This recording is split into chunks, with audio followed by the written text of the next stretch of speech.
Hello, my fellow students and researchers. This is my project, Positivism and Behaviorism, A Journey Through Quotes. So these are quotes that I've learned about over the years about behaviorism that has shaped my views and my journey as a learner and as a practitioner. Some of these people will not surprise you. Some of them will surprise you a little bit, but we'll get started. So first we have a quote here from Proverbs verse 31, but speaking up and advocating for people. The idea here is that positivism has a history of morality from different religions that comes into it. So positivists, in my opinion, that I've worked with over the years, a lot of them are very clear cut in their thinking, right versus wrong, empirical versus non-empirical, and they have a very strong, what they feel, moral compass that goes with that. And I think a lot of that goes back to some of the ancient writings on morality, such as the Bible. So this is Thomas Braidwood. History records him as the first special ed teacher. He was somewhat of a positivist. Again, we have this absolutism. All children are educable. You can't prove that, but you must believe it to make it true. So through positive ideologies, we can educate all children. That's not quite exactly what he says. I'm paraphrasing a bit. But he was considered the world's first special ed teacher. He had a school for the deaf just outside of London in the late 1700s. So then we go to John Watson, 1930. This is a famous quote in behavioral analytic circles. And this belief still exists quite a bit to this day, that the environment is the be-all and end-all. There's some emerging people in behavior analysis who are getting away from this to some extent. But John Watson's idea is that, give me the environment, give me the child to stick in the environment, and I can make them turn out into whatever I want them to be, still exists to this day. So then we get to Dr. Skinner, who was the largest contributor, to behaviorism. He founded the science of applied behavior analysis, but he expanded it into other areas and arenas out of the laboratory with the rats and the famous rat experiments and other animals as well, on the science of animal behavior to human behavior. But he really envisioned that behaviorism would be a science that would benefit all of humankind. That was his vision. So all of us who work in behaviorism, we are inheritors of that legacy. Move on to Burton Blatt. Burton Blatt is America's first special ed teacher to some degree. And he's not a true positivist, but he has a lot of the positivists, a lot of the behaviorism terminology. Every person has a place, they're here for a special reason. Either everybody counts or nobody counts. Again, we have that advocacy from the past. That positivism curriculum, there's a moral compass that goes with it, at least from their perspective. Then we go to Ivar. So Dr. Lovas, he was the mentor of all my early mentors in ABA. And he was the first person to do a large-scale behavioristic research on students with autism. And his work is still considered controversial to some extent to this day. But he was one of the landmarking pioneers. And like I said, I'm a little bit biased because all my early mentors learned from him. But he was able to successfully use behavior therapy to get people who had a diagnosis of autism to a place where they didn't have the diagnosis anymore. They no longer qualified for the autism diagnosis. And there's some in the autism community who reject that notion that they don't need to be cured, so to speak, cured in quotation marks. But that's another debate for another time.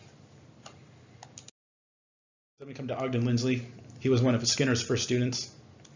And Og Lindsley was one of the first people to start to shift the behavioral analytic community from positivism to the anti-positivist or post-positivist view. His famous saying is the learner is always right. So we should always adjust our teaching methods to the learner, which is very controversial in behavioral analytic circles because we like to think that we can come up with a plan for everybody. We individualize to some extent. Excuse me. But this is where the narrative starts to shift a little bit. So then we get to Hillary Clinton. This is somebody who, positivist, are you kidding me? So Hillary talked about it takes a village to raise a child, and she did a lot of work in child advocacy over the years before she ran for president and was a senator and an ambassador, or Secretary of Defense, sorry. Secretary of State, excuse me. Sorry, Hillary. So But she's one of the people who takes this positivist message and applied it to the outside world, and we'll see more of that coming up a little bit later. But a lot of people do that without realizing it. So we bring this to our next person, Chris Reeves. So when Chris Reeves got the spinal cord injury, he started the Christopher and Dana Reeve Foundation, and he started doing a lot of funding and intervention for empirical research into that area. So, which kind of falls somewhat into the positivist arena, because the empirical methods, it's very impersonal, and that works very well to some extent when you're doing medical research, when you're dealing with viruses and broken bones, but it doesn't work so well with people sometimes. So then we have Joe Biden. This is another, you can make up your own opinions, but you can't make up your own facts. This is again that positivist, somewhat absolutism coming into the mainstream. But ironically, Joe here was talking about Republicans making up lies, which they do quite a bit. But sometimes we have to think about, when you talk about facts, what facts are you using? Are some facts more reliable than others, which can become a question of epistemology. So then we get to Dr. William. Dr. William works with Bob Marzano. He's one of the world's foremost leaders on formative assessment. His work is very, very positivist in my view. We need to give all of our students the opportunity to live a productive life. And when Dylan talks about good teaching versus bad teaching, he's talking about empirical versus non-empirical methods, and particularly in the area of formative assessment. And there's a lot of good research to that. But again, we come to the conclusion of which facts are we going with. But I love Dr. William. If you have a chance to see him speak, he's worth his weight in gold. So I threw in a quote here from one of my talks a couple of years ago. So this is a kid that I worked with, and this is such a long story, but we were able to make progress with the student, getting him to talk, and people were very upset because he had not talked for several years. So we came in with behavioralism, and our approach worked a little bit better than some of the other approaches, so people didn't react well to that. But the reason I include this here is because, reflecting back on this now, I realized that epistemology had a lot to come to play here. So because people from different epistemologies look at autism and developmental disabilities very differently.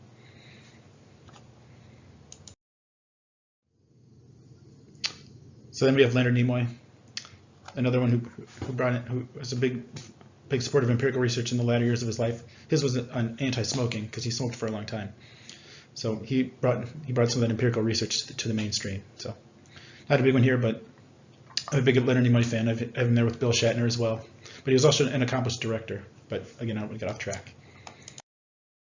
So a little bit out of order here. This is 2012. So this was my first mentor, Dr. Ron Leaf, who was one of Lovas's first students.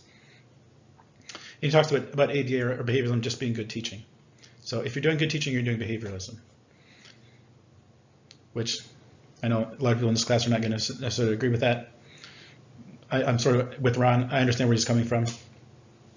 But Ron also talks about standards. Again, our standards are very different based on our epistemologies because we have different priorities when we construct learning and meanings in different ways. But I agree with them that we've lost the eye in IEP, and the bar is way too low, especially for kids with disabilities. So that brings us to Al Gore. Again, bringing empirical research into the mainstream, positivist research. And again, this works. It's easy to be impersonal when you're talking about climate change because we're studying weather patterns. But there's also a lot of good, I'm not sure what it would qualify as, but sort of qualitative research into how it affects people's daily lives and the way they perceive their life.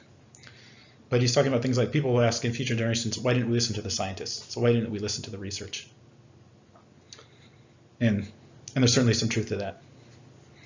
Also, Vice President Gore has another book called The Assault on Reason, which is a very great book about how transnational corporations have basically duped people into being against science, which is a great book. I recommend to anybody. So this is Dr. Rick Cabina, one of the world's foremost authorities on precision teaching.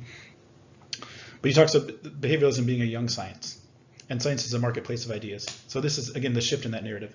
So Rick Cabina was a student of Og Lindsley, who I talked about earlier, who shifted the dynamic in ABA. So again, we're talking about moving the field beyond the environment is the be all and end all. So this is one of my other mentors, Dr. Dennis Embry. He's the creator of the Good Behavior Game, which is a behavior-based classroom management procedure. But his famous saying is called "How are the children?" Or he says, "How are the children?" And he borrows this from Native American tribes back in hundreds of years ago. When one Native American tribal leader would approach another across the battlefield, they would say, "How are the children?" And they weren't asking about that leader-specific children. They're asking about the children of the entire country, the entire nation, the entire population. And they would judge the effectiveness of that leader on how well the children were treated. That's how they decided whether or not they would go to war, or they would be peaceful, whether or not they would do trade together. So Dennis argues that we can apply that same logic today, and he does that on a worldwide scale. And so that concludes my presentation. Quick stuff on single subject research. This is what we predominantly use in the field of behavior analysis and behavioralism. I'm just going to let these slides speak for themselves.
I'm going to talk about this. So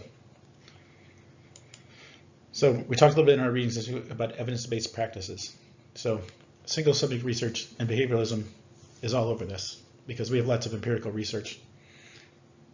But this term evidence-based practice is evolved out of the research-based best practices of the NCLB 2001 language, the 2001 Elementary and Secondary Schools Act reauthorization. And that said that we should use interventions that are only based in peer-reviewed, credible research journals. So the evidence-based is kind of evolving out of that, but we're going to see a lot more of this. We saw a little bit in ESSA 2015, and then whenever we get a few more Republicans out of the Senate, we get IDEA reauthorized finally, and we'll get this language into IDEA as well, which is several years overdue.